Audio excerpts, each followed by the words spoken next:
Welcome to This Is How We Create, a show that digs deeper into the creative life of contemporary artists of color. Discover what feeds their creativity and how they found or are finding their artistic voice. Through these intimate and candid conversations, you'll gain insights into the lives of creative professionals of color that are hard to find anywhere else.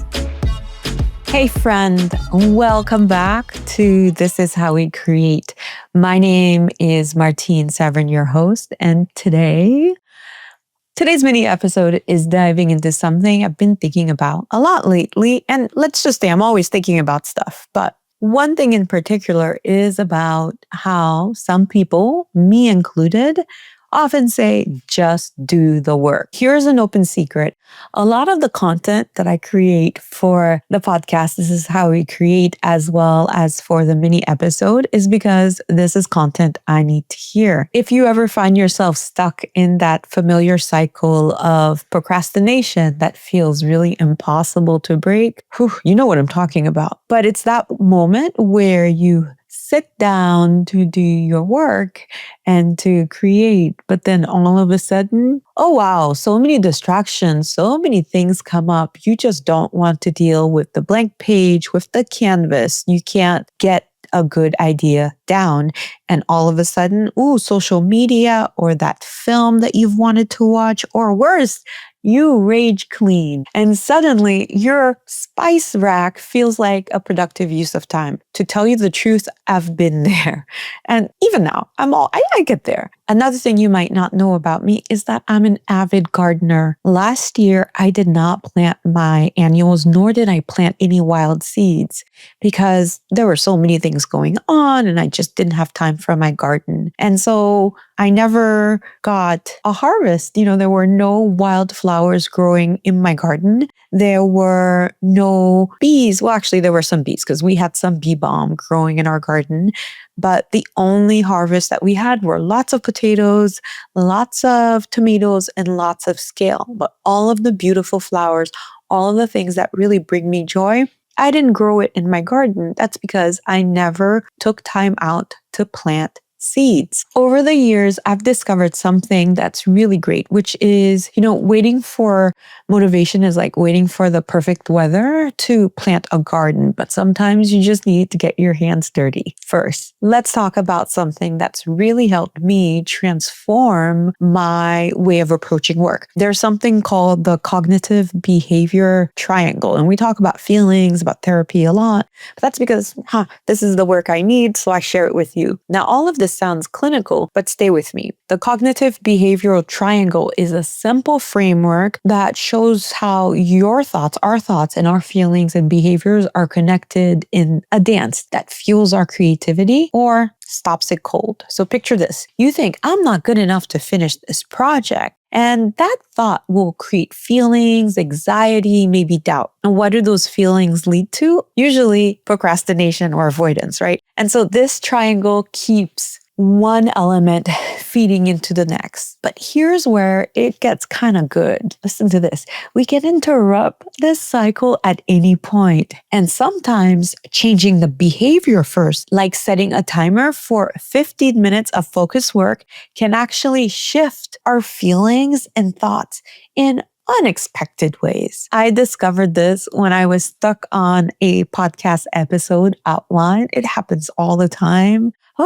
So instead of waiting to feel ready, I called a friend and asked her to work with me virtually just for 30 minutes. And there's something about working with someone to witness the work that you create that just really cuts through the tension so you could just get started. And once I started, the 30 minutes then stretched to 2 hours of flow state and a really great work. And that's the power of accountability. It's the anchor that grounds us when our internal motivation is just floating away. It's external, yes, it's outside of us, but it's also really incredibly effective because some of my favorite accountability anchors are Focusmate, which has been a game changer. If you haven't heard about it, Focusmate is this platform that connects you with someone literally anywhere in the world for a scheduled work session. You go on the website, you briefly share what you're working on, and then you schedule your working session. And then when the time comes, someone comes in, you chat really briefly, you say, what are you working on? And then you set your timer and voila. I'm telling you, it is magic when you know that someone is witnessing your commitment, someone is working alongside of you. It makes it really real. So if you don't want to use Procrastinate because it's really kind of weird, but trust me, I've been using it a lot, especially when I have to wake up and do work at 5 a.m. and I just can't feel motivated to get up at like 4:30 to be wide awake enough to sit down and to write or to retouch. You simply log on, and I've had people from all over, from Australia to Shanghai to the Netherlands, and you just say hi, you say hello to the person, and you get to work, and you could either keep your screen on or you could turn your screen off. Once you are done, you say bye, and then that's it. It's just that you're working alongside another person. So just give it a try. It's really great. It forces you to show up for yourself when you can't show up for yourself, if that makes sense. Next, we're going to talk about finding an accountability partner, which is a little bit different than Focusmate because, well, Focusmate is somebody who's out there, and yes, you could blow off your session, best not to. But what about if you were to ask someone that you know, someone who would hold you accountable because they will not take your excuses? The best accountability partnerships have a clear expectation and regular check-ins. They celebrate your wins, no matter how small, and whoever is your accountability partner, they're going to help you troubleshoot when you are stuck. Now, one of the things that's really important about creating an account or finding an accountability partner, I should say, is that your accountability partner needs to be your biggest cheerleader. They need to really love you and want the best from you, because you don't want to choose an accountability partner who secretly hates you or someone who's waiting for your downfall, because that's not going to work, right? So if the whole point is for you to get work done and to, in some ways, be your better self, you don't want to get somebody who is not on this, who doesn't love you and wants the best for you. Find somebody who loves you, somebody who will hold you accountable, and then show up and do your work. Now, I'm going to share one of my favorite things for working when I can't do Focusmate, when I don't have an accountability partner, and I really need to get work done. What I love is to create a time lapse of a working session. All you have to do is take your tablet or your phone and you prop it up and you just find the time lapse section and press it. It's really wonderful because while you're working, and maybe you're doing a Pomodoro method where you work 25 minutes on, you take a 5-minute break, and then you repeat that until you're all done. It's just so much fun to press that button, and then there you go.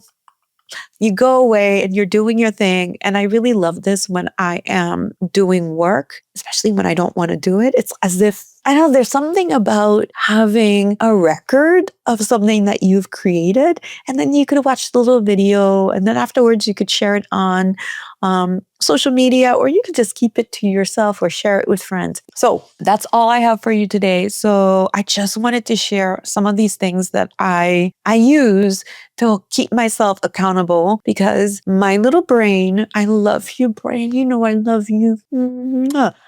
My little brain, it never wants to do what it's supposed to do. I don't know if you've ever watched those videos of naughty donkeys or naughty farm animals, which is, they're always up to no good. That's my little brain. It just always wants to do something else, but I have to corral it. And the way that I corral it is through using CBT, Focusmate. I use the triangle method. I use an accountability partner at times, and then I just record myself. I love using the Pomodoro method. There's a website called pomofocus.io. That's P as in Peter, O M as in Mary O focus.io. And the reason why I love Pomo Focus is you could download the app, and what you do is when you have a whole bunch of work to do in one day, you put all of the tasks that you have to do in Pomo Focus, and then you assign how much time it will take you to finish that task. So say I want to record this video, and I know that even though I say it's going to take me, in the end, the video is going to be 15 minutes for this podcast, this mini episode, I know it's going to take me twice as long to record it because I mess up. There's always something going on in the house. So I know that really it's going to take me probably 50 minutes all together. And so then that would be 2 Pomodoros, because 1 Pomodoro is 25 minutes. So I know it's going to take me 2 Pomodoros. And so I do 2 Pomodoros and then I take a 10-minute break. And then you keep adding tasks and you figure out how many Pomodoros it's going to take you. Maybe it might take you half a Pomodoro, or maybe it might take you a 1/10 of a Pomodoro to do something, but you add all your tasks and then it will include all of the breaks. So that's it, y'all. I hope that all of these different tools that I shared will help you. It's the only way that I'm able to focus, honestly. Thank you so much for joining me on this episode of This Is How We Create. I love chatting with you. Hi there. I have a quick favor to ask you before you go. If you're loving the show, would you mind taking a quick second to leave us a 5-star review on your favorite go-to podcast app? Here's the thing. Those reviews are like magic fairy dust. They help other creatives of color discover our show and tap into their own artistic superpowers. While you're at it, why not subscribe to our Substack newsletter, Creative Matters? Creative Matters is like a weekly dose of inspiration delivered straight to your inbox. You can find the link to subscribe in the show notes. All right, that's all that I have for you today. I can't wait to see you on the next episode. Bye.